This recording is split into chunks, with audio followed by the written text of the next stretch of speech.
예, 하나님 말씀 봅니다. 먼저 두 군데 보겠는데 하나님 말씀 먼저 사도행전 1장 8절 한 절 보도록 하겠습니다.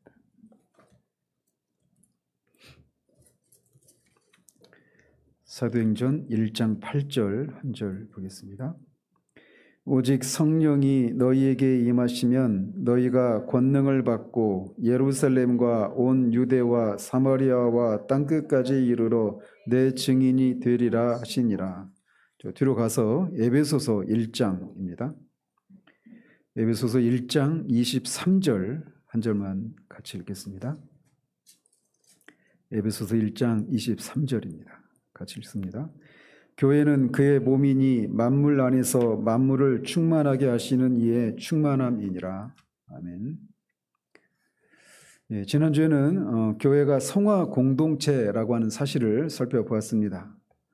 교회는 세상에 존재하지만 세상과는 구별된 거룩한 공동체로서 성령은 교회가 그런 거룩한 공동체가 될 수 있도록 성령을 충만케 하신다라고 말씀을 드렸습니다. 그래서 성령 충만을 교회의 차원에서 생각을 해야 된다라고 말씀을 드렸어요.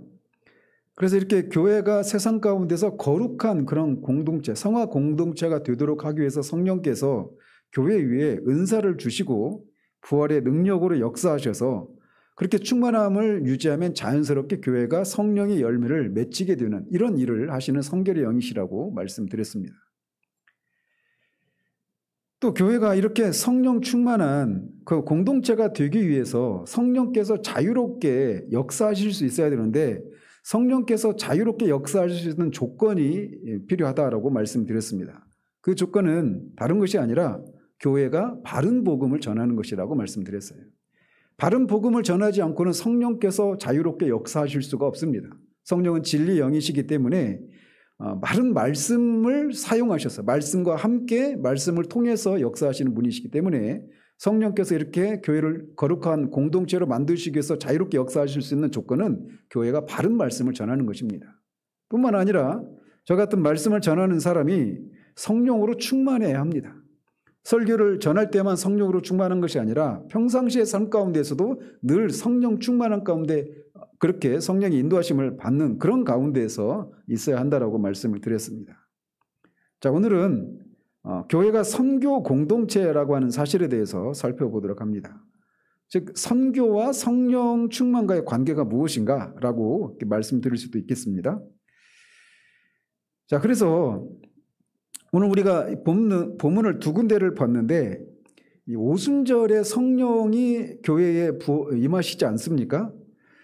오순절에 성령이 임하신 이 사건을 여러 가지로 해석을 할 수가 있는데 그 중에 하나가 뭐냐면 교회가 1장 8절에 사도행전 1장 8절에서 말하고 있는 것처럼 땅끝까지 나의 증인 그리스도의 증인이 되는 선교 사명을 잘 감당하기 위해서 능력이 부어진 사건이다. 이렇게도 해석을 할 수가 있습니다. 그래서 카랄 힐리라고 하는 학자가 말한 것처럼 하나님께서 세계 선교를 위해 성령의 능력을 받은 종말론적 공동체를 세상 속으로 출범시킨 사건이 오순절 사건이다. 이렇게 해석을 합니다. 그러니까 교회는 선교 사명을 감당하도록 하기 위해서 성령의 능력을 필요로 하는 그런 공동체다. 이렇게도 해석을 할 수 있는 것이죠. 그래서 지난주에도 말씀드린 것처럼 성령께서는 교회를 거룩한 공동체로 만드시기 위해서 성령의 은사를 주십니다. 그것을 통해서 교회를 거룩한 공동체로 만드시고자 하시기 위해서 은사를 주시는 거예요. 근데 오늘날 여러분들이 성령의 은사에 대해서 얘기하는 사람들의 그 주된 관심사가 교회에 있는지 아니면 개인의 어떤 영적인 경험과 영적인 성숙, 영적인 충만 뭐 이런 것들에 관심이 가 있는지를 한번 잘 보십시오. 거의 대부분이 내가 그 성령의 은사를 경험하고 그 은사를 인해서 내가 하나님 앞에서 어떻게 어떤 능력을 입고 어떤 은혜를 입었는지 어떤 영적인 성장이 있었는지 온통 개인적인 그런 관점에서만 성령의 은사를 그렇게 생각하고 고려하는 것들이 만연되어 있습니다. 그러나 일체적으로 성령의 은사는 이렇게 물론 개인적인 신앙의 유익이 있어요. 분명히 그걸 통해서. 그러나 성령의 은사를 주신 목적은 교회를 거룩한 공동체로 세우기 위해서 주시는 것입니다. 그래서 성령의 은사를 교회론적인 차원에서 헤아리지 못한 채 내가 개인적인 개인적인 경건 생활의 차원에서 은사를 생각하고 있는 이런 부분도 오늘날 교회가 굉장히 교회와 상관없는 개인적인 경건 생활 이런 생각을 이런 사조를 만들어낸 잘못된 그런 생각이라고 할 수가 있어요. 어쨌든 성령의 은사는 교회의 어떤 자체 유익과 발전, 성장을 위해서 주어지는 것입니다. 1차적으로. 그렇지만 여기에서도 머물러서는 안 돼요. 성령의 은사가 교회 자체의 어떤 유익을 주기 위해서 거룩한 공동체로 만드시기 위해서 주시기도 하시지만 교회 안에서 교회만 그런 유익을 누리도록 하기 위해서 성령의 은사를 주시는 것이 아니라는 사실입니다. 따라서 성령의 인도함을 받는 교회는 자신의 안녕과 영광만이 아니라 세상 속에서 하나님 나라를 확장하기 위해서 존재한다는 사실을 기억해야 됩니다. 이렇게 성령론적인 관점에서 볼 때 교회의 존재의 목적과 교회의 본질적인 사명은 선교라고 할 수가 있습니다. 그러니까 성령을 부어주신 목적이 이미 임한 하나님 나라를 교회를 통해서 세상에 전하는 것을 통해 하나님 나라를 확장하는 것, 바로 이 선교, 이것을 위해서 성령을 부어주셨단 말이에요. 그런 의미에서 성령론적인 관점에서 보면 교회는 선교 공동체다 이렇게 말을 할 수가 있단 말이죠. 그렇기 때문에 교회론은 근본적으로 선교론적인 맥락에서 고찰되어야 합니다. 그런데 안타깝게도 그동안 선교는 교회론의 차원에서 선교를 다루지 않았어요. 그리고 저도 신대원 다닐 때도 신학교에서 조직신학 과목 안에 선교론이 그 조직신학 안에서 다루어지는 것이 아니라 선교학이라고 하는 다른 그런 학문 분과가 따로 존재합니다. 그리고 이제 우리 교회도 이제 나중에 이 선교와 관련된 것을 이제 말씀을 전할 기회가 있을 텐데 저는 이게 신대원 들어가기 전에 신대원에 들어가서 죄송한 말씀이지만 선교와 관련된 것을 그동안 다녔던 교회에서는 따로 뭐 선교를 해야 된다, 뭐 단교 선교, 뭐 해외 선교, 뭐 이런 국내 선교 이런 활동과 얘기들은 했지만 선교와 관련해서 체계적으로 배운 것이 없구나라고 하는 것을 신대원에 가서야 알았어요. 그러면서 그전에는 교회에서 어떤 조직신학이나 개인적으로 이제 뭐 이렇게 몇 권의 조직신학 책들을 이렇게 섭렵을 하고 들어가서 어떤 새로운 어떤 인사이트를 얻거나 그런 것 같지는 않았어요. 근데 선교학과 관련해서는 정말 선교가 이런 거구나라고 하는 이런 막 몰랐던 사실들을 깨닫고 선교야말로 정말 하나님 선교라고 하는 것이 무엇인가에 대해서 새로운 그런 어떤 통찰력들을 이렇게 얻으면서 저는 굉장히 신대원 3년 동안에 남은 건 선교밖에 없다 이런 생각이 들 정도로 새롭게 그렇게 선교에 대한 관점이 새롭게 다가온 적이 있습니다. 그래서 선교를 말씀드린 것처럼 교회 성령론적인 관점에서 보면 교회는 선교 공동체란 말이에요. 그렇기 때문에 선교는 교회론 안에서 다루어져야 하는 거예요. 그런데 현실은 교회론과 선교가 따로 분리되어 있단 말이죠. 그래서 이런 부분에서도 이런 회복 또는 회복이라는 표현이 할 수가 없는 것이 한 번도 그런 시도가 없었으니까 교회론의 차원에서 선교의 문제를 다루는 이것이 새롭게 형성이 되어야 하는 겁니다. 이제 그런 속에서 전반적인 상황이 그런 상황인데 오히려 전통적인 그런 교회에서보다도 칼 바르트 같은 어떤 신정통주의자들 또 또는 몰트만이나 판덴베르크 같은 그런 여러분이 뭐 들어보시지도 못했던 분일 수도 있는데 이런 어떤 현대 신학자들에 의해서 이런 시도들이 오히려 그분들에게서 시작이 되었습니다. 그래서 선교를 교회론의 차원에서 다루고 교회론 안에서 선교의 문제를 교회가 선교 공동체로서 이미 임한 하나님 나라를 그렇게 확장하는 그런 일을 해야 된다라고 한 이런 어떤 제안들 이런 것들이 오히려 전통교회에서보다도 현대 신학자들이나 또는 신정통파 이런 신학자들에 의해서 제기가 되었어요. 그러면서 이제 전통적인 그런 교회 안에 있는 이제 사람들 안에서도 이런 것들의 영향을 받기 시작합니다. 그러면서 교회의 선교 사명의 중요성을 인식하고 교회론을 선교론적인 방향으로 확장하려고 하는 그런 노력을 기울이는 이런 것들이 이제 나타나고 있는 겁니다.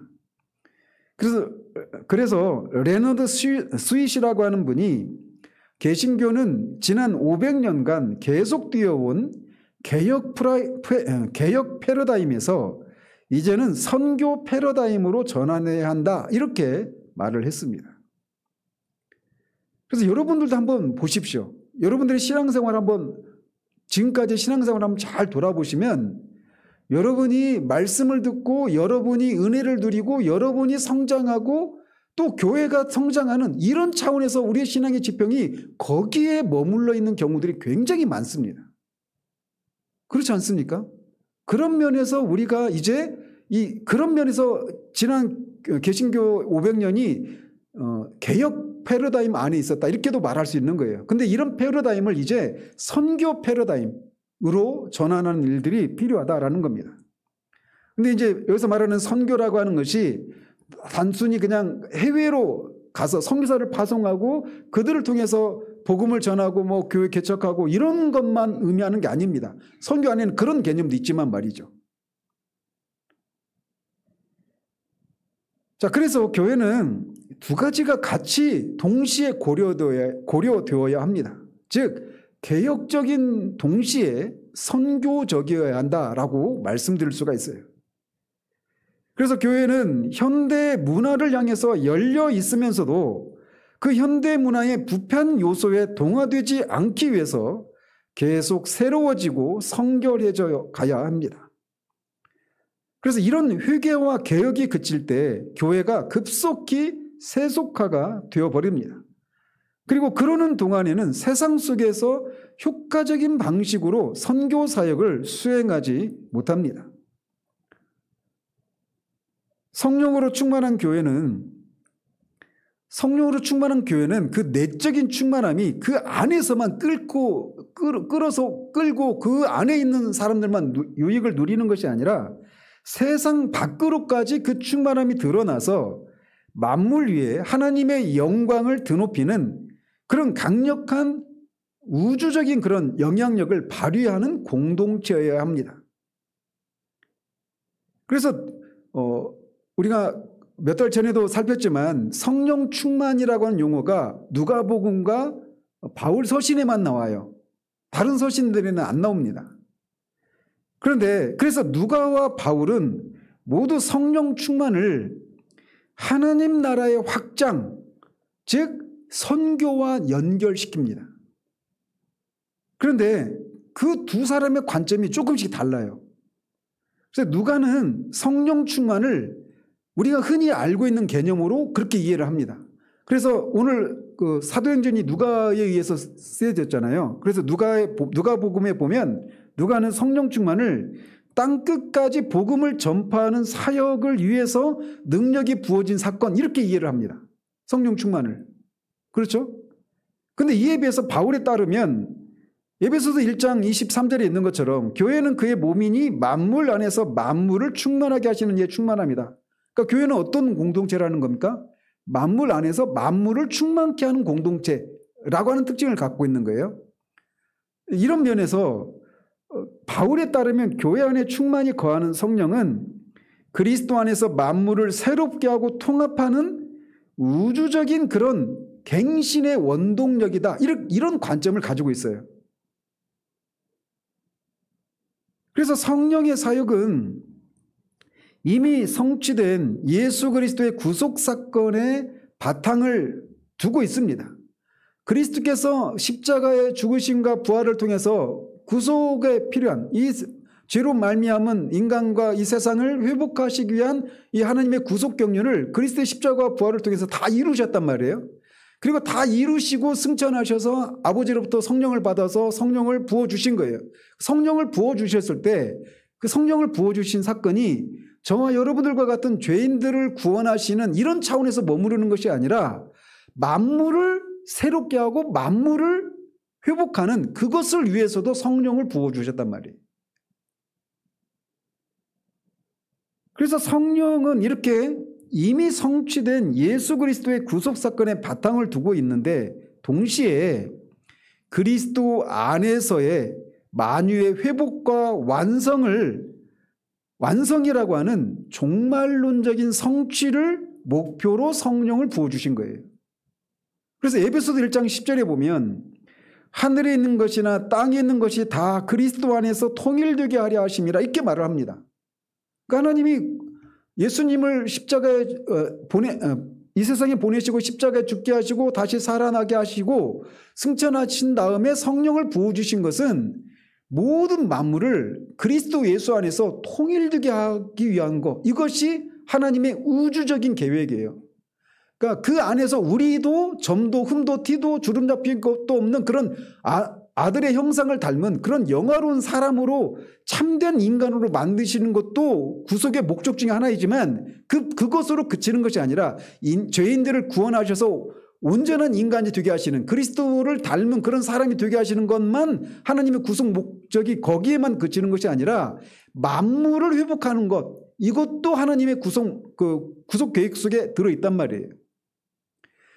이 후자를 오늘날의 교회가 놓치고 있다. 특별히 전통적인 교회 안에서 이 부분에 대해서 어떤 가르침이 부족하고 이런 것들에 대한 어떤 통찰력이나 인사이트 이런 것들이 좀 부족하다라는 것이에요. 따라서 선교는 우리가 흔히 누군가 가지고 있는 것처럼 해외에 나가서 하나님 나라를 확장하는, 복음을 전파해서 하나님 나라를 확장하는 이것을 위해서 성령이 충만히 부어주셨다, 이런 개념만 있는 것이 아니라 성령을 충만히 부어주신 것은 여기 이 남아있는 교회가 이 세상 속에서 만물 안에는 자연 만물만을 말하는 것이 아니라 정치, 경제, 사회, 문화, 이 모든 영역, 이것도 다 만물인 거예요. 이 만물을 회복하기 위해서, 이것을 위해서 성령을 우리에게 부어주셨다는 겁니다. 이 부분에 대해서 오늘날 전통적인 교회에서 이 부분에 대한 인식이 부족하다는 거예요. 전통적인 교회 안에서.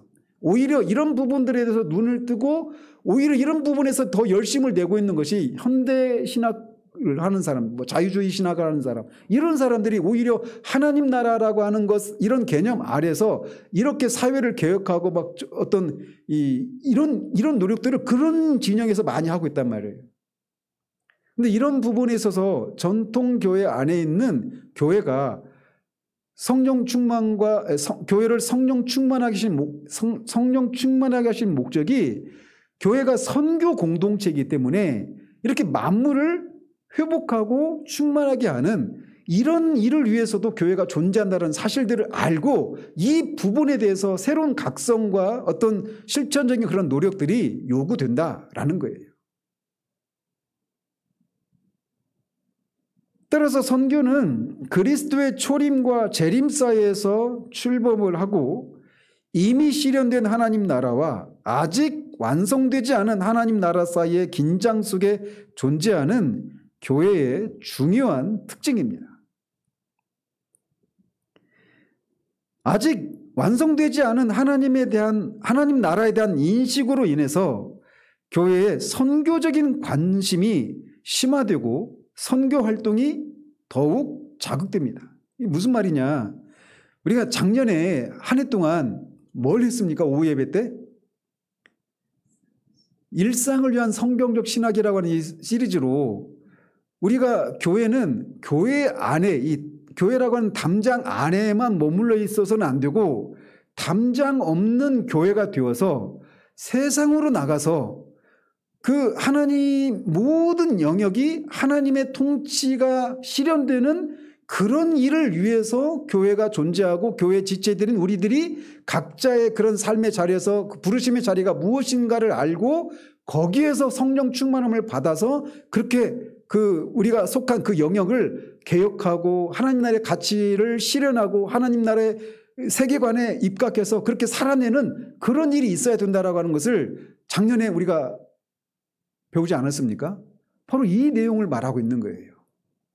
물론 우리는 성령 충만함을 받아서 누가가 보는 관점처럼 성령의 능력을 힘입어서 해외에 나가서 복음을 전하고 하나님 나라를 확장하는 우리가 흔히 생각하는 그런 해외 선교 이런 일도 교회가 해야 합니다.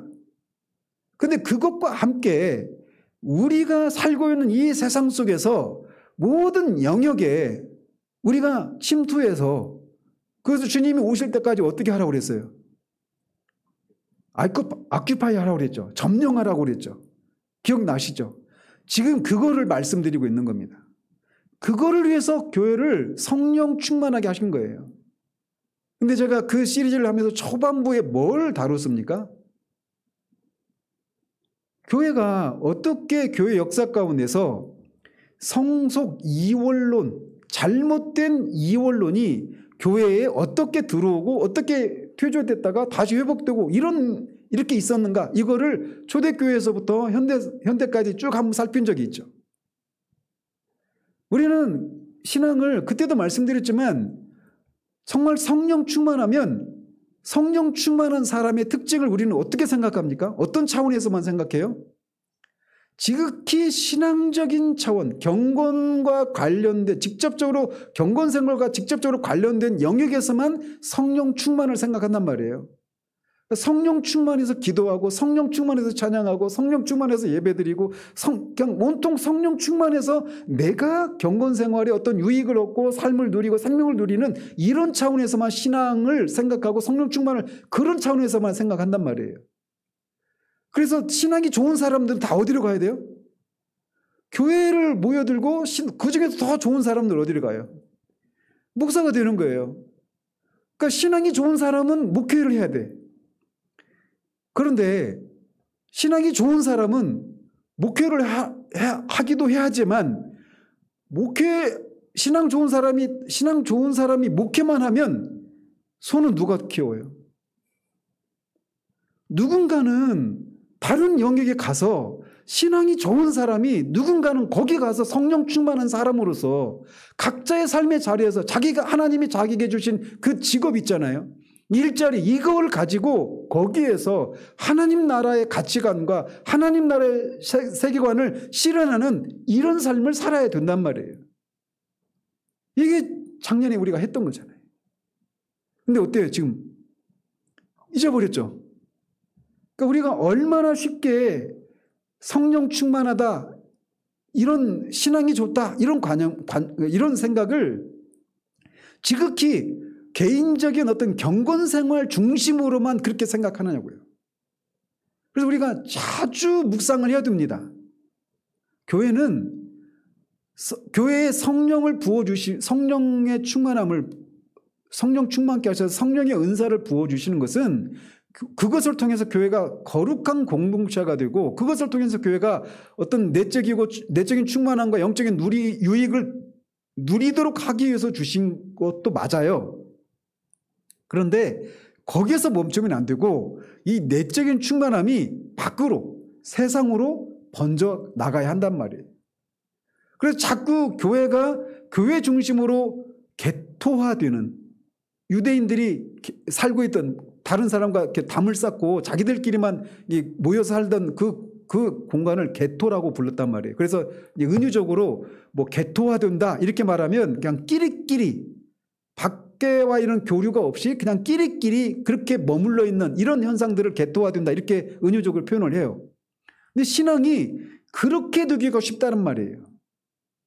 그런데 성령을 충만하게 하신 것은 이 사람들이 그냥 교회 안에 들어와서 뜨겁게 기도하고 뜨겁게 찬송하고 뜨겁게 예배하고 그런 것을 통해서 우리 영혼의 충만함을 누리는, 풍성함을 누리는 이런 것을 위해서만 주신 것이 아니란 말이에요. 우리는 밖으로 나가야 됩니다. 그래서 모이는 교회, 흩어지는 교회 이런 개념이 나온 거예요. 그래서 각자의 영역, 그리스도께서 이것은 내 것이다라고 외치지 않는 단 1인치의 영역도 없다라고 말했던 아브라함 카이퍼의 그 말처럼 모든 영역에서 이미 임한 하나님 나라, 그 하나님 나라의 왕이 누구세요?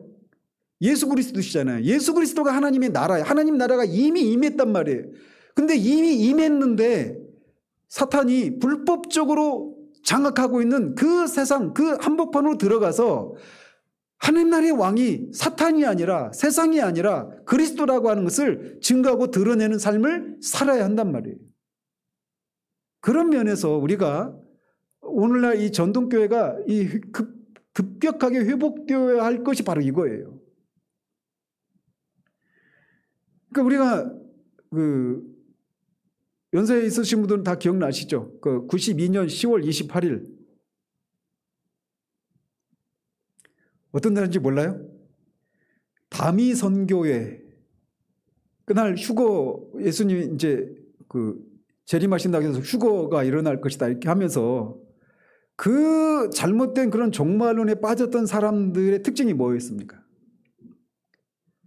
다 직장 그만두고 학교도 그만두고 뭐 짐 다 싸고 교회로 몰려들었어요. 근데 주님이 오실 때까지 주님이 우리에게 명령하시는 것은 정복하는 겁니다. 그때까지 장사하는 거예요. 주님이 오실 때까지. 즉 우리에게 주어진 그 은사를 가지고 우리의 일자리에 가서 우리가 이미 임한 하나님 나라의 그 현실을 실제로 성령 충만한 가운데 그렇게 실현하고 드러내는 그런 삶을 살아야 하는 거예요. 그러니까 우리가 이제 주님이 오실 날이 가까울수록 우리의 본성은 어때요? 자꾸 교회로 우리끼리 이렇게 모이려고 하는 그런 습성이 있단 말이에요. 그럼 그 밖에 있는 사람들은 어떻게 하냐고요? 그 밖에 있는 사람들은 그 속에서 우왕좌왕하고 당황하고 갈 바를 모르는 사람들은 어떻게 하냐고요? 그래서 우리가 그 영역으로 나가야 되는 거예요. 그래서 이미 임했는데 아직 임하지 않았기 때문에 우리가 할 일이 있는 겁니다. 무슨 말씀인지 아시겠어요? 성령은 부활하신 그리스도의 생명을 주시는 능력을 온 창조 세계에 전달하고 그리스도 안에서 이미 이루어진 승리와 새 창조가 인간 역사와 문화 그리고 세계 속에 실제적인 효력이 있게 하시는 분이십니다. 이거를 위해서 교회에 성령을 부어주신 거예요. 그러니까 성령을 부어주신 목적이 여기까지이기 때문에 그냥 우리 안에서 성령으로 충만하고 우리 말씀 좋아 성령 충만한 교회야 막 이렇게 하면서 누리고 하는 것에서 그치면 안 되고 모였으면 또 그 성령의 충만을 받고 흩어져서 각자에게 맡겨주신 사명, 그 부르심의 특별한 부르심의 자리가 있다고 그랬잖아요. 그 특별한 부르심 자리는 뭐 어떤 사람은 학교일 수도 있고 어떤 사람은 뭐 병원일 수도 있고 어떤 사람은 회사일 수도 있고 각자 그 다양한 삶의 영역에서 거기에서 그렇게 성령 충만한 사람으로서의 하나님의 그 통치를 받는 그 현실을 증거하고 입증하는 그런 삶을 살아야 하는 거예요. 그것을 위해서 성령을 충만케 해주셨단 말이죠. 그런 의미에서 교회는 선교 공동체다라고 말하는 거예요. 그래서 선교는 복음을 전하여서 하나님 나라를 확장하는 영혼을 구원하는 이런 것도 포함되지만 뿐만 아니라 그 지역에서도 마찬가지고 여기서도 마찬가지고 교회가 존재하는 그 교회를 둘러싸고 있는 그 모든 삶의 영역 속에서 그렇게 성령 충만한 가운데 하나님 나라의 그 현실을 증거하는 이런 의미에서의 선교, 이거를 위해서 성령이 부어주셨다는 거예요. 그래서 제가 뭐 작년에 했던 것들 40 몇 번에 걸쳐서 했던 거를 제가 이 시간에 다 할 수는 없고, 이를테면 뭐 정부라고 하는 거, 우리는 정부, 뭐 정치하면 어때요? 막 혐오감이 일죠. 막 그 관계하고 싶지 않고 나와는 상관이 없다 이렇게 생각하죠. 근데 그렇지 않습니다. 그래서 우리는 정부에도 우리가 모든 사람은 아니지만 각자의 주어진 그 부르심을, 특별한 부르심을 따라서 정부라고 하는 영역에서도 우리가 성령 충만을 받아서 그런 일을 해야 되는 거예요. 그렇지 않으면 거기는 완전히 지금 악한 영이, 온 세상을 악한 영이 지금 불법적으로 장악하고 있잖아요. 근데 그거를 그대로 내버려두면 안 되고 그 불법이잖아요. 그러니까 이 불법이라고 하는 것을 우리가 구원받은 특별히 성령으로 충만한 상태 가운데 그것이 불법임을 선포하고 증거하고 그렇게 그들에게 빛을 제공하는 그런 역할을 해야 되는 거예요. 정부 영역에서도. 그래서 특별히 뭐 여러 가지로 말씀드릴 수 있겠지만 오늘날 저는 말세가 되면 주님이 재림이 가까우면 가까울수록 이 사회가 어떤 사회가 될 거라고 생각하십니까? 정부의 영역에서 생각을 한번 해보시고요. 상상력을 한번 발휘해 보십시오. 요한계시록 13장에 보면 어떤 일이 일어나요? 바다에서 짐승이 올라오죠. 그리고 그 짐승의 표를 받지 않으면 어떤 거래도 하지 못하게 되는 이런 일이 있죠. 그러려면 어떤 일이 일어날까요? 그 사회는 굉장히 어떤 통제 사회가 될 겁니다. 만약에 이 정부가 국민들을 통제하는 그런 통제 사회가 되지 못하면 뭐 짐승의 표를 안 받고도 얼마든지 거래할 수 있지 않겠어요? 근데 짐승의 표를 받지 않고는 거래를 할 수 없다. 이제 상상력을 한번 발휘해 보십시오. 작년 우리가 코로나 시국에 백신을 안 맞은 사람들 어떻게 됐어요? 백신 패스라고 하는 것이 도입이 되면서 백신을 맞지 않으면 식당도 못 들어가고 어디도 못 가고 막 그랬잖아요. 그거를 확대해 보십시오. 우리가 한번 그걸 경험한 거예요. 그 통제할 때도 우리가 답답함을 느꼈잖아요. 근데 그거를 무한대로 확대해 보십시오. 그런 사회가 될 거예요. 주님의 재림이 오기 전에. 그래서 정부를 우리가 감시하는 이런 역할이 필요한 거예요. 그러니까 나하고는 내 삶하고는 상관이 없어. 내 신앙생활하고는 상관없어. 이렇게 보면 안 돼요. 우리 눈을 열어서 지금 세상이 어떻게 돌아가고 있는가를 봐야 돼요. 그래서 자꾸 어떤 자유를 빼앗아가는 그런 형태의 어떤 것들이 지금 법으로 들어오고 있지는 않은지를 볼 수 있어야 돼요. 우리는 이미 그걸 한번 이미 경험을 했습니다. 제가 여기서 막 요즘 제가 연구하고 있는 것들을 지금 미리 얘기하면 목사님 갑자기 음모론자가 됐네 이렇게 오해를 할까봐 지금 제가 섣불리 얘기는 안 하는데 이게 그냥 단순히 음모론에 그치는 것이 아니라 정말 주님이 오시기 전에 이 사회가 우리나라뿐만이 아니라 전 세계적으로 그런 통제 사회가 실현이 될 거라고 봐요. 그러니까 이런 것들이 지금 우리가 모르는 사이에 우리의 그냥 먹고 사는 문제, 내 개인적인 문제, 개인적인 신앙의 차원에서만 관심을 두고 있는 그런 사이에 지금 이렇게 우리 위에서 우리 뒤에서 지금 이런 놀랍다는 표현이 적합하지 않은데 어쨌든 이런 무서운 일들이 지금 진행되고 있어요. 제가 이것이 무엇인지를 듣고 싶으면 제가 끝나고 얘기를 해줄 테니까 남으세요. 여기서 제가 얘기하면 저 목사 좀 잘 나가더니 갑자기 음모론자가 됐네 이렇게 얘기를 할까봐 제가 섣불리 지금 여기서는 내가 공개적으로 말씀을 안 드리겠어요. 근데 지금 그런 일들이 무섭게 진행되고 있습니다. 그런 면에서 근데 그런 영역에서 우리가 그냥 뒤로 물러가 있으면 안 된단 말이에요. 그런 일을 하려고 하는 그 한복판에 뛰어들어서 누군가는 이 있습니다라고 문제를 제기해야 돼요. 우리가 모든 사람이 할 수 있는 일도 있겠죠. 어떤 그런 것을 통제 사회를 만들어 가려고 하는 이런 시도를 하는 정치인들을 투표라고 하는 것을 통해서 우리가 할 수도 있고 이 투표 문제도 우리가 정말 우리 의사가 제대로 반영되는지도 모르겠지만 어쨌든 이런 부분에 있어서 우리가 그냥 내 일이 아니다. 나와 상관이 없다. 이렇게 하면서 그냥 내둬서는 안 돼요. 이게 학생이든지 뭐든지 간에 말이에요. 다 관련이 있으니까. 그래서 그 정부의 영역에 들어가서도 우리가 교회에게 주어진 그 선교 사명, 그 하나님 나라를 개혁하는, 그 부패한 사회를 개혁하고 하나님 나라의 가치를 실현하는 이런 일들을 정부의 영역에 들어가서도 해야 된단 말이에요. 우리 작년에 이 부분에 대해서는 제가 이 간단하게 말씀드리 언급하는 것은 작년에 했던 것들 1시간 정도 이렇게 했던 것들이니까 이 주제별로 한번 들어가서 다시 한번 보십시오. 뿐만 아니라 우리는 교육의 영역에서도 우리가 성령 충만한 가운데 그렇게 하나님 나라의 가치를 실현하고 하나님 나라의 왕이 임했고 이 교육의 영역에서 장악하고 있는 악한 영의 이 불법적인 점령을 단호히 거부하고 그런 것들에 맞서는 이런 활동들을 해야 됩니다. 학생으로서 학부모로서 또는 어떤 유권자로서 교육의 영역에서 이런 일들을 해야 돼요. 여러분들 지금 초등학교나 이런 아이들 그 성인지 교육이랄지 막 이런 것들을 통해 가지고 말도 안 되는 일들이 지금 벌어지고 있는 거 아십니까?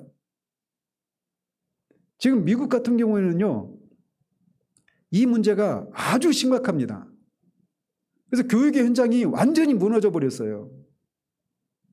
그래서 이런 교육의 현장에서 뭐 그 미성년자가 자신의 의지로 부모의 동의 없이 미성년자들에도 자신이 남자인데 생물학적으로는 남자인데 여자라고 생각해서 성전화를 하려고 할 때 부모가 그거를 거절하면 구속됩니다. 이 미국의 현실이에요. 어떤 주에서는 지금 그런 법도 추진합니다. 미성년자하고 성관계를 맺으면 불법이잖아요. 근데 동의하에 맺으면 불법이 아니다라고 하는 법을 지금 추진하고 있어요.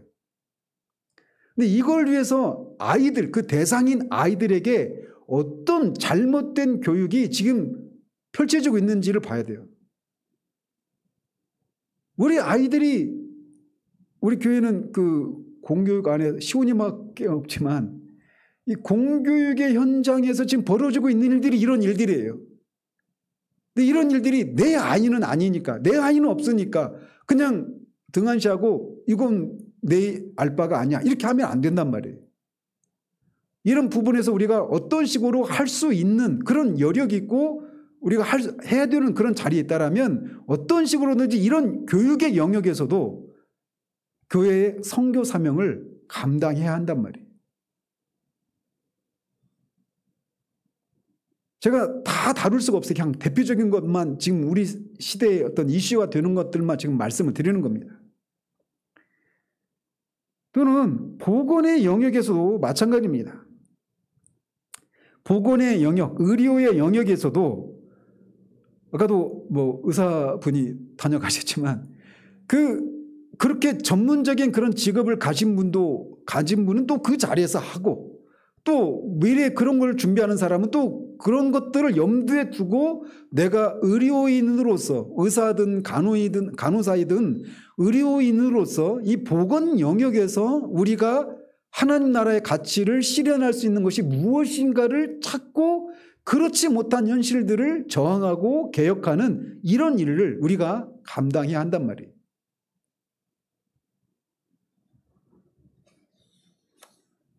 예술의 영역에서도 마찬가지입니다. 특별히 그리스도인 예술가들을 격려하고 지원하는 이런 일들도 할 수만 있으면 해야 돼요. 그래서 예술가들도 먹고 살아야 되잖아요. 그죠? 이슬 먹고 사는 게 아니잖아요. 그래서 우리 교회 형편에서는 뭐 예술 작품을 사고 이럴 처지는 아니긴 하지만 예를 들면 그런 일도 할 수 있단 말이에요. 또 경제 영역에서도 마찬가지입니다. 그래서 경제 부패에 맞서는 그런 어떤 경제 윤리와 성경적인 그런 신학을 재건하는 것들도 필요합니다. 우린 경제라고 하는 것을 떠나서 살 수가 없잖아요. 나중에 제가 요즘 막 보는 것 중에 하나가 뭐냐면 여러분 혹시 CBDC라고 하는 용어 들어보셨어요? 처음 들어보셨죠? 센트럴 뱅크 디지털 커런시예요. 그러니까 중앙은행 디지털 화폐. 그러니까 중앙은행에서 디지털 화폐를 발행하는 겁니다. 이제 지금 뭐죠? 비트코인이나 이런 것들이 디지털 화폐잖아요. 근데 그런 디지털 화폐를 중앙 정부가 발행을 하는 거예요. 이거를 우리나라 한국은행도 지금 추진하고 있습니다. 그리고 세계 경제 포럼에서도 이거를 세계적인 아젠다로 잡고 이거를 지금 추진하고 있어요. 그래서 이제 맨 위에는 그 모든 것들을 통제하는 하나의 은행이 있겠죠. 그 안에 세계를 지금 다 가두려고 하는 일들을 하고 있습니다. CBDC라고. 이게 도입되면 어떤 일들이 일어날까요? 정부가 이제 지금도 현금은 거의 안 쓰잖아요, 지금. 그죠? 지금도 현금은 많이 안 쓰고 카드로 결제하고 그 현금 이체하고 이렇게 하잖아요. 카카오페이나 이런 여러 가지 페이로 앱을 이용해서. 근데 이것 말고 디지털 화폐라고 하는 것이 발행이 되는 거예요. 그러면 디지털 화폐를 통해서 정부가 이거를 계좌를 막을 수도 있고 이 사람들이 어디에다가 그 돈을 쓰는지 다 들여다보는 겁니다. 정부가. 무섭지 않아요? 여러분이 헌금을 냈어요. 디지털 화폐로. 근데 정부가 종교 활동을 못하게 막을 수도 있어요. 그러니까 그 13장에 나오는 그 짐승의 표를 받지 못하면 거래를 못한다고 했잖아요. 그렇다고 해서 CBDC 이게 짐승의 표다 이렇게 말할 수는 없어요. 근데 그렇게 비슷하게 가는 거예요. 이걸 통해서 경제 활동을 완전히 구속하는 것을 통해서 이 세상을 지배하려고 하는 이런 시도들이 지금 진행되고 있어요. 중국은 이미 그 CBDC 이거를 도입해서 실행하고 있거든요. 명목은 탈세를 막고 어떤 뇌물이나 어떤 자금 세탁 이런 걸 못하게 하겠다. 이런 선한 취지를 가지고 시작하죠. 그리고 편리하고. 근데 이게 통제의 수단으로 바뀔 수 있어요. 인간이 다 악한 존재로 태어났는데 얼마든지 바꿀 수 있잖아요. 순식간에 그거를 없애버릴 수도 있습니다. 그거를 도입하기 위해서 막 사람들이 그거를 도입할 수밖에 없는 그런 사회 구조를 제가 볼 때는 만들어가고 있어요. 사람들이 통제가 안 되는 그런 사회에서 겪는 혼란을 겪게 해서 뭔가 지금보다 좀 통제가 있어서 내가 조금 손해보더라도 뭔가 통제가 있고 좀 질서 있는 그런 사회가 됐으면 좋겠다라고 하는 생각을 가지게 만드는 방식으로 그거를 도입하는 거죠. 제가 나중에 얘기해 드릴게요. 근데 실제로 이게 진행되고 있어요. 무서운 사회가 돌아올 겁니다, 지금. 그렇다고 해서 우리가 어떻게 이렇게 할 게 아니라 오히려 이런 사회가 오니까 오히려 교회가 아까도 말씀드린 것처럼 그 세상 한복판에서 우리끼리 모여서 우리끼리 이런 유익을 누리는 것이 아니라 그 세상 한복판에 들어가서 우리가 이것을 막을 수 있으면 막고 아니면 그런 속에서라도 그들에게 참된 그런 소망이 있음을 생명의 길이 있음을 복음을 증거하고 드러내는 이런 책임이 어느 때보다 더 강한 시대가 우리 시대예요. 저는 요즘 제가 그런 것들을 이렇게 보면서 복음만이 정말 유일한 소망이다라고 하는 생각들을 가져요. 그러면서 정말 더 사람들에게 더 열심히 복음을 증거하고 그들을 하나라도 더 구원하는 일들을 해야 되겠구나 이런 생각을 합니다. 제가 지난주에 우리 단톡방에 이란에서 일어나고 있는 일들 이렇게 시켜드렸죠. 놀랍죠. 그 1979년에 이란의 그 호메이니에 의한 혁명이 일어나고 나서 그때 당시에 기독교 인구가 2,000명이었답니다. 이란 전체. 근데 지금은 150만에서 300만 정도 된다고 하잖아요. 그렇게 엄혹한 그런 현실 속에서 그런 일들이 그 철옹성 같은 무슬림 국가 안에서 이란은 유일한 신정국가입니다. 거기는 신정국가예요. 거기는. 근데 거기에서 그런 일이 일어나고 있어요. 저는 이런 일을 보면서 주님이 지금 이 마지막 때에 당신의 백성을 여기저기서 지금 막 찾아내시는데 열심을 내고 계시구나. 이걸 저는 읽습니다. 그래서 지금 그런 현상을 보면서 오히려 저는 주님이 정말 이제 오실 날이 얼마 안 남았구나 이런 생각을 해요. 그런 것들을 보면서.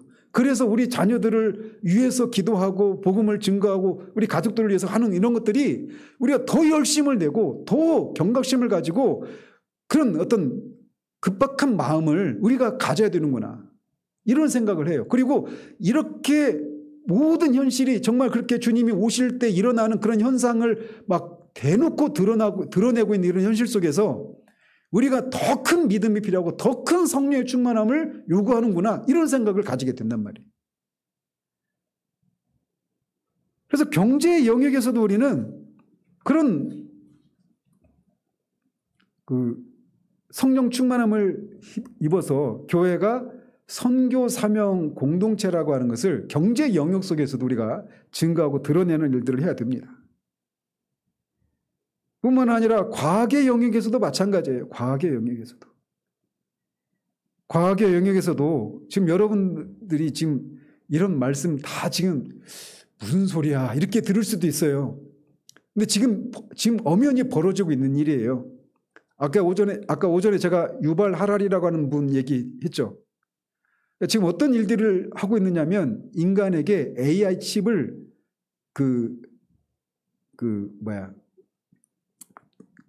이식해가지고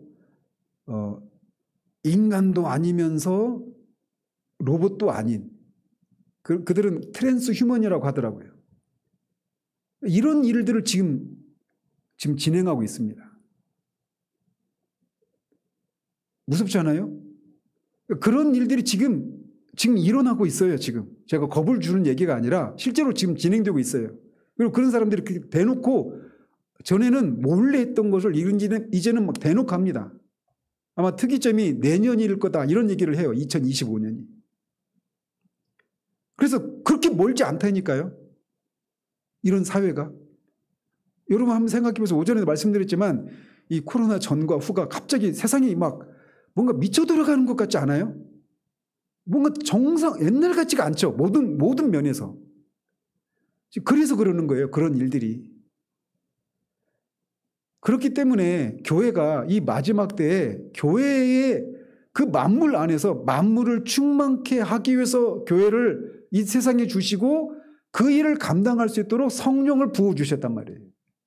그렇기 때문에 이 말세에 이 일이 이 시대를 살아가고 있는 우리가 이런 부분에서 책임감을 가지고 이 교회에 부어진 선교 공동체로서의 이런 삶을 앞에서도 말씀드린 그런 각 영역에서 그렇게 해야 되는 거예요.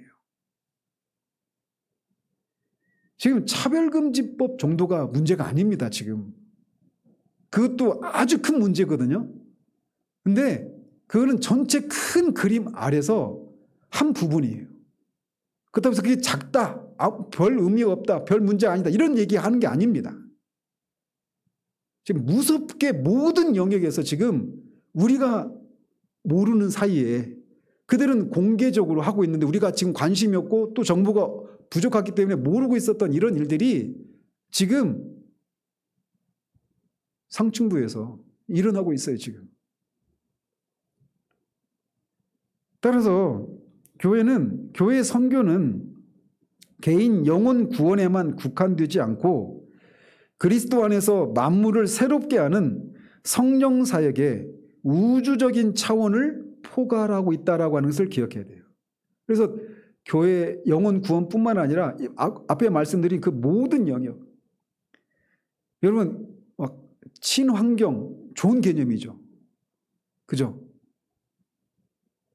근데 친환경이라고 하는 그런 친환경 농업, 막 탄소 중립, 기후 변화 이런 얘기들 많이 듣잖아요. 우리 시대에. 근데 그리고 그게 그들이 던져주는 그런 말이 맞다라고 우리는 수긍을 합니다.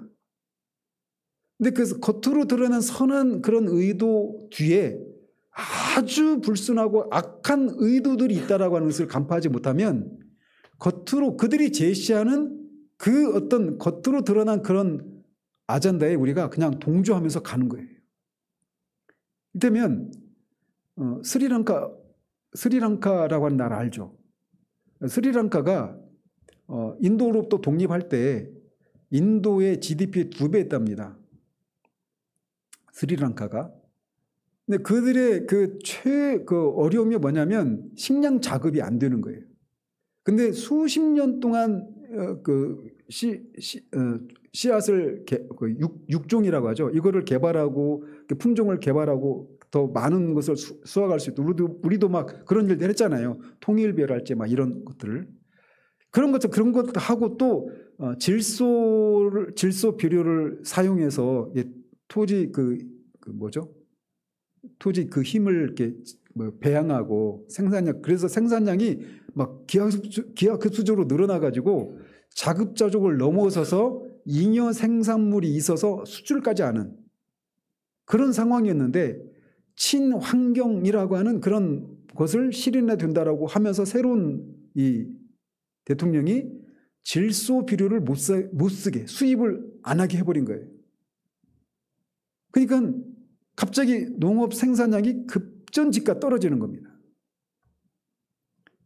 그 친환경이라고 하는 것 자체는 선하잖아요. 마치 차별금지법이 장애인들 차별하면 안 되잖아요. 그러니까 차별금지법을 지지하는 사람들이 휠체어에 장애인을 태우고 밀고 오는데 뒤에는 동성애자들 있잖아요. 그 밀고 오는 사람들이 동성애자들이잖아요. 그러니까 맨 앞에 세운 사람들은 장애인들이에요. 비유적으로 말씀드리면. 차별을 하면 안 되잖아요. 근데 차별을 하면 안 된다라고 하면서 전면에는 어떤 진짜 차별을 받고 있는 사람들을 내세우고 그들의 인권을 신장시켜야 된다 이런 얘기를 하는데 뒤에는 그런 게 있잖아요. 동성애를 합법화시키고자 하는 남녀 구별을 없애려고 하는 창세기 강의하면서도 말씀드렸지만 하나님은 구별입니다. 거룩한 것이 구별이잖아요. 거룩은 구별이에요. 남자와 여자를 하나님과 인간을. 근데 사탄은 어때요? 너도 하나님이 될 수 있다. 하나님과 인간 사이 구별을 없애려고 합니다. 창조주와 피조물의 구별을 없애려고 해요. 우리가 다 신이 될 수 있다. 이게 사단이에요. 남자와 여자 구별이잖아요. 신명기나 레위기에서 남자가 여자 옷 입지 말고 여자가 남자 옷 입으면 안 되잖아요. 여러분 한번 유튜브 한번 찾아보십시오. 여장 남자 배우 한번 이렇게 검색으로 쳐보십시오. 브래드 피트 완전 상남자잖아요. 그죠? 근데 여자 옷을 입고 막 사진을 찍고 우리나라 배우도 그런 사람도 있습니다. 아들을 여자 옷 입고. 그러니까 이 겉으로 드러나는 것들 맨 위에 보면 상층배는 항상 악한 영이 있어요. 사탄이 있습니다. 사탄의 전략을 그렇게 지금 수행하고 이거를 지금 전체로 다 전통적인 가치와 어떤 규범과 남녀와 여자 또 가정, 국가 간의 그런 구별을 다 없애고 있어요. 지금. 국가 간에 민족 간에 인종 간에 남녀 간에 이런 구별을 다 없애고 포용을 해야 되고 다양성과 관용이라고 하는 이런 미명하에 겉으로 드는 그런 내 속에 있는 가치들은 다 선하고 좋은 것들이잖아요. 이런 가치를 내세우면서 그 질서와 구별을 통해서 하나님이 주신 그 질서와 조화 이거를 무너뜨린 일을 지금 그렇게 진행하고 있어요. 그리고 이게 지금 막바지에 왔다라는 생각을 해요. 저는. 그런 의미에서 지금 우리가 살고 있는 시대가 주님이 오실 날이 그렇게 멀지 않은 시대구나 이런 생각을 합니다. 그래서 저 목사가 잘 나가다가 갑자기 시한부 종말론자가 됐나 이렇게 생각하지 마시기를 바라요. 따라서 우리는 교회는 만물 안에서 만물을 충만케 하는 이런 의미의 우주적인 그런 갱신을 하는 그런 선교 사명을 띤 공동체란 말이에요. 그래서 교회는 성령의 능력에 사로잡혀서 온 세상을 새롭게 하는 선교 사역에 앞장섬으로써 만물 위에서 만물을 충만케 하는 이에 몸된 교회의 임무를 충실히 수행해 가야 합니다. 그래서 작년에 살핀 것처럼 담장이 없는 교회가 되어야 하는 거예요. 교회가 담을 쌓고 우리끼리 그 안에서만 개토화되는 이래서는 안 되고 담장이 없는 그래서 사회 각 영역으로 흩어져서 그렇게 각자가 성령 충만한 사람으로서 하나님의 나라의 그 임한 현실을 드러내고 증거하는 그런 삶을 각자의 영역에서 살아야 된단 말이에요. 이렇게 교회가 성령으로 충만하면 복음이 확산될 뿐만 아니라 사회의 전 영역에 변화를 초래합니다. 어쨌든 주님이 오시면 다 불로 다 심판하시고 새롭게 하실 건데 그 모든 노력이 무슨 의미가 있느냐 이런 생각도 할 수 있죠. 어떤 전천년설이나 무천년설의 입장이 있으면 그런 생각을 하기가 쉽습니다. 그렇게 될 건데 그 속에서 우리가 하는 이런 노력들이 무슨 의미가 있는가 이런 생각을 할 수 있어요. 그럼에도 불구하고 그런 일이 일어난다 하더라도 하나님이 우리에게 주신 그 삶의 자리에서 우리에게 명령하신 것처럼 내가 올 때까지 점령하라고 말씀하셨던 그 일을 충실히 행하는 것이 우리에게 주신 하나님의 뜻이란 말이에요. 그 이후에 대해서는 우리가 그것이 어떤 열매를 맺고 어떤 의미가 있는지는 하나님이 평가하실 거예요. 이런 의미에서 우리는 이런 의미의 선교 지향적인 패러다임으로 한국교회가 전환해 가는 것이 필요합니다. 그래서 교인들을 교회 생활과 종교적인 일에만 익숙한 사람들이 아니라 세상의 한복판에서 사회를 변혁시키는 그런 영적인 에너지를 발산하고 세속의 그런 거센 풍향을 바꾸어 놓는 성령 충만한 선교사들로 양육해야 됩니다. 그래서 우리가 이런 하나님 나라의 이런 말씀을 통해서 계속 우리가 배우고 무장하는 것이 필요한 거예요. 내일부터는 우리가 또 각자의 삶의 자리에 흩어져서 또 이렇게 이 하나님 나라의 이런 교회로서 흩어진 교회로서 각자의 삶의 자리 가운데서 우리 각자의 그런 특별한 부르심의 영역에서 이런 일들을 해야 하는 것입니다. 이것을 위해서 교회를 성령께서 교회를 충만케 하시는 거예요. 이런 차원에서 성령 충만을 생각해야 한단 말이죠. 개인적인 영혼의 그런 충만함과 어떤 개인적인 경건의 유익을 누리는 차원에서만 성령 충만을 생각해서는 안 된다는 거예요. 이런 의미에서 우리가 4주에 걸쳐서 교회와 성령 충만과의 관계를 살폈는데 한번 잘 되새기면서 이 우리 본의에 따라서 우리가 충성되게 살아가는 그런 우리들 되기를 바랍니다. 기도하겠습니다. 하나님 아버지, 교회가 선교 공동체라고 하는 이런 관점에서 성령이 충만케 하시는 일이 어떤 의미가 있는지에 대해서 우리가 살펴봤습니다. 우리가 너무나도 거룩하고 속된 영역이 따로 있는 것처럼 이렇게 잘못된 이원론에 우리가 사로잡혀서 성령 충만도 우리가 종교 생활의 영역에서만 생각하기가 쉬운데 교회를 성령 충만하게 하신 것은 교회가 복음을 확산하는 그런 의미에서의 선교뿐만 아니라 사회의 모든 영역에서 만물을 만물 안에서 충만케 하는 그 역할을 하도록 성령을 충만케 하셨다는 사실도 우리가 기억할 수 있기를 원합니다. 그래서 우리 각자의 삶의 영역에 들어가서 이미 임한 하나님 나라의 현실을 증거하고 또 드러내는, 그리고 악한 자가 불법적으로 장악하고 왜곡되고 구부러져 있는 그 부패한 그곳을 하나님 나라로 개혁하는 그런 우리들 될 수 있도록 우리를 또 교회를 성령으로 충만케 해주시기를 원합니다. 예수 그리스도 이름으로 기도합니다. 아멘.